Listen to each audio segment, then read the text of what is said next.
Okay, for this video, I'm looking at Gemara Shabbat, the Art Scroll Gemara on page 156a,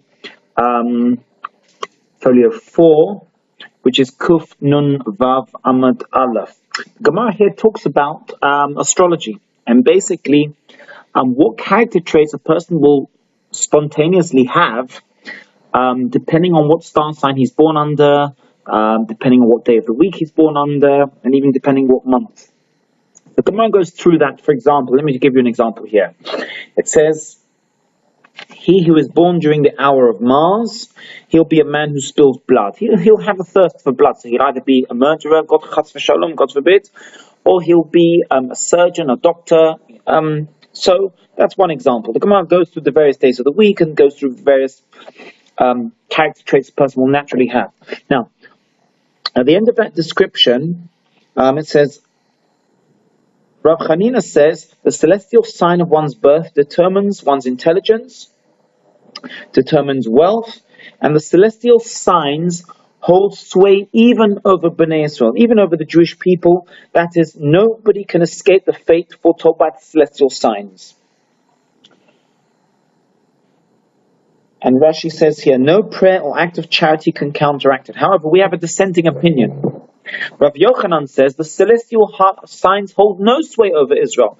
Prayer and merits and good deeds and acts of gemilut chasadim can prevail over the fate that these celestial signs foretell. I'm looking at footnote 49 at the bottom. Both Rav Chanina and Rav Yochanan agree that the celestial bodies influence events in this world.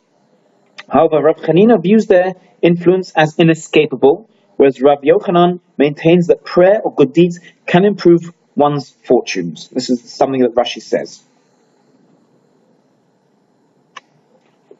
Okay, so Rav Yochanan's saying, he says, from where do we know then that the celestial signs hold no sway over Israel? Where's the source? What pasuk, what verse in the Torah do we have that says that the Bnei Israel, the Jewish people, are not bound by what the celestial signs foretell? Shenemar, it says, Hashem el derech hagoyim al tilamadu. So says Hashem, do not adopt the way of the nations. And this pasuk is from Yirmiyahu, from Jeremiah, chapter 10, verse 2. That's Perek Yud pasuk bet. Okay, pasuk there says, Hashem el derech hagoyim al tilamadu. So says Hashem, do not adopt the ways of the nations, and do not fear the signs of the heavens, for the nations fear them. We are expressly told not to follow him. Back in those days, especially the non-Jewish nations would worship the sun and the stars, and they would also sort of look to the celestial signs. So they would look into their astrology to foretell the future. And we're expressly told in the pasuk in Yirmiyahu to stay away from such things. And the pasuk concludes, or the understanding is the nations should fear them, but not Am Yisrael, but not Israel. And the Gemara says, Rav 2 holds that the celestial signs hold no sway over Israel. So no matter what you read in the horoscope in the newspapers, which one shouldn't be doing to begin with, but if one does, one's not supposed to believe it. One's supposed to be aware that he can overcome whatever the celestial signs say.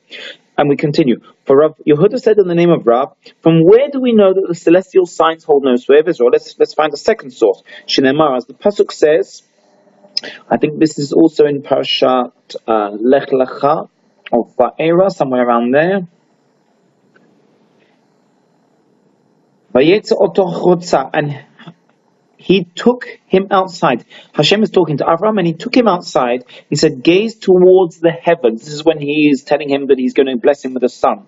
Amar Avraham lifnei HaKadosh Baruch Hu. Avram said to HaKadosh Baruch Hu, he said, Ribono shel Olam, master of the world, surely it will be my steward that inherits me, my servant that will inherit me. Hashem replied to him, no, he won't inherit you. Only he that shall come forth from within you shall inherit you. And Abraham said to Hashem, he said, how can I have a son though? He said, Master of the universe, this is what Abraham did. He said, I have already consulted my astrology. I've looked into the stars. I've looked into my horoscope. And I see that I'm not fitting, I'm not destined to bear a son. How can you bless me with a son when the star signs are telling me I'm not fit, I'm not able to have a child? or my wife is not able to bear a son. Hakadosh Baruch Hu said to him, go outside. Go outside of your astrology. When he said go outside, it doesn't mean go outside of the tent in the literal sense, although that's the literal meaning. It means, this is the meaning of, and he took him outside. The pasuk says he took Abraham outside. It meant not just outside of his tent to look up the stars. It means he took him outside of his astrologically based conceptions. Therefore, he means go out of your stars. Don't be bound by the stars. What do you suppose? That Jupiter, in whose hour you were born, is situated in the west, and you are therefore infertile? Like, are you looking into these stars and you think you're going to be bound by them? I will simply move it around and situate it in the east. This is what Hashem is telling him. I will move the stars around to suit me. And that is the meaning of that which is written. Who awoke Tzedek, who awoke Jupiter from the east, he summoned it because of him, because of Abraham. In its simple meaning, the verse also refers to Abraham and should be rendered, who but God inspired Abraham to come from the east? Abraham, whose every step was accompanied by righteousness. Okay, so the long and short of it is Hashem said to Abraham, don't fear the stars, don't listen to what they say. Now the Gemara now brings a couple of stories, interesting stories to show where certain individuals were destined to die according to their horoscope, according to the astrology. However, through doing various good deeds, and we're going to see in these two episodes here, they were able to avert what would have been certain death. Here we go. And so too, from an incident that occurred with Shmuel, we may conclude that the celestial signs hold no sway over Israel. For Shmuel and Avlet, now Avlet was a friend of Shmuel. He was a non-Jewish friend, and he was an astrologer. Shmuel and Avlet were once sitting together as some men were going to a swamp to do their day's work in the swamps and cut some reeds. Avlet said to Shmuel, the non-Jewish astrologer said to Shmuel, see this man here? I've looked up at his astrology, and he will go to work today, but he won't come back. A snake will bite him, and he will die today. Amar le Shmuel. Shmuel said to Avlet, if he does acts of good deeds, if he's a Jew, he will go and come. He might do an act of gimel chasadim, and he'll change his fortune, as it were. He'll go and come. While Shmuel and Avlet were sitting there, the man went, and a few hours later he came back.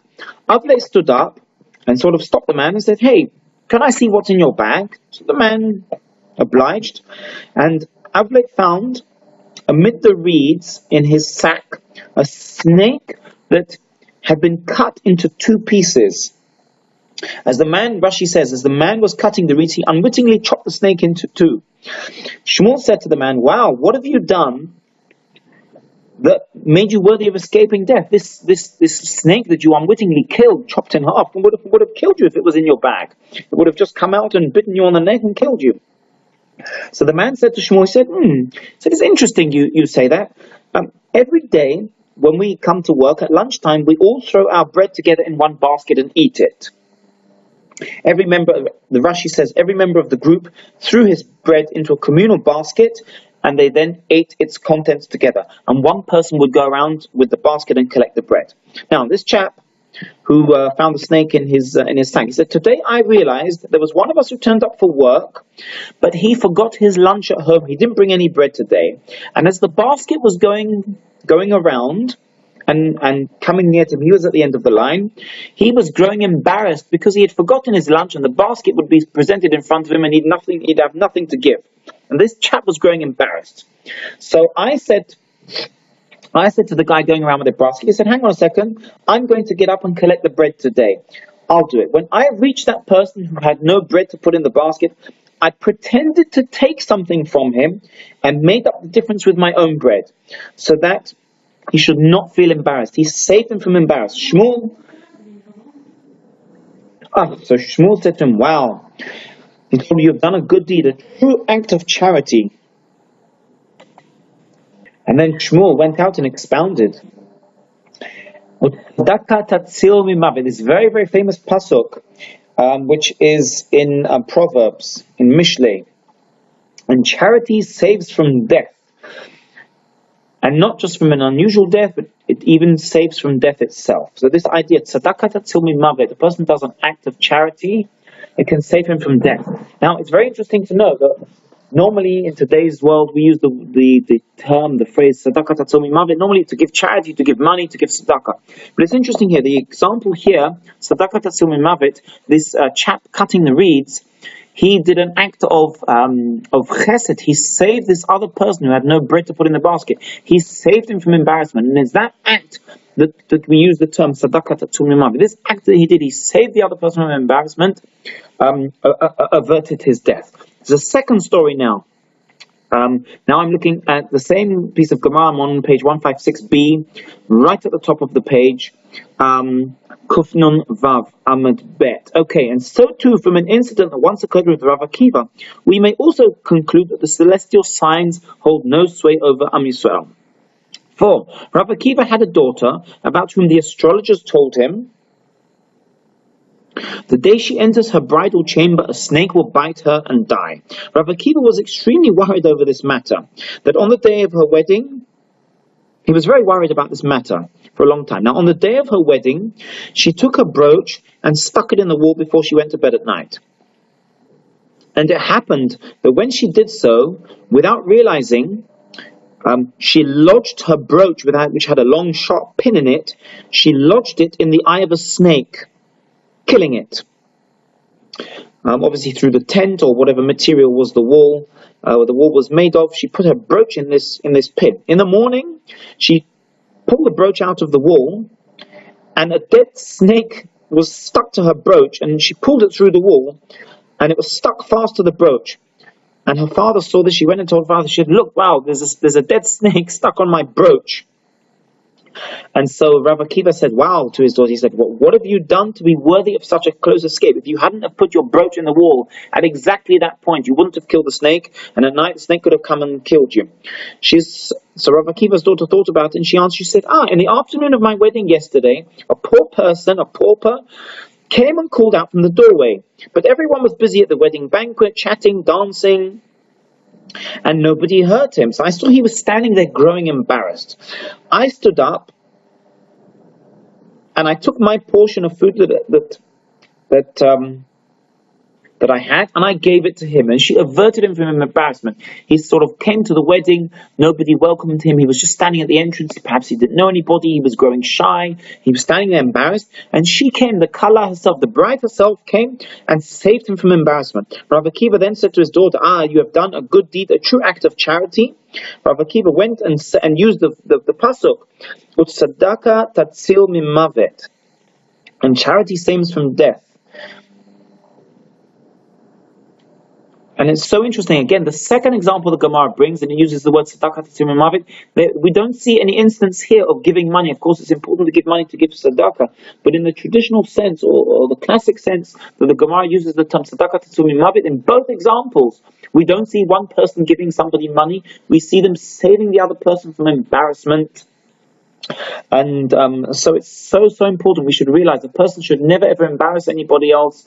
It's of course one of the laws of lashon hara. A person has to be very careful how he speaks and how he acts. And if a person ever sees somebody growing embarrassed, or they're in a situation where they're growing embarrassed, there's a big mitzvah. And as we see in these two examples, there's a big mitzvah, and it can save a person from death if a person goes and saves and averts that person from embarrassment. Bezrat Hashem, we should all learn all the lessons from the Gemara. We should make our lives productive, and we should give pleasure to Borei Olam.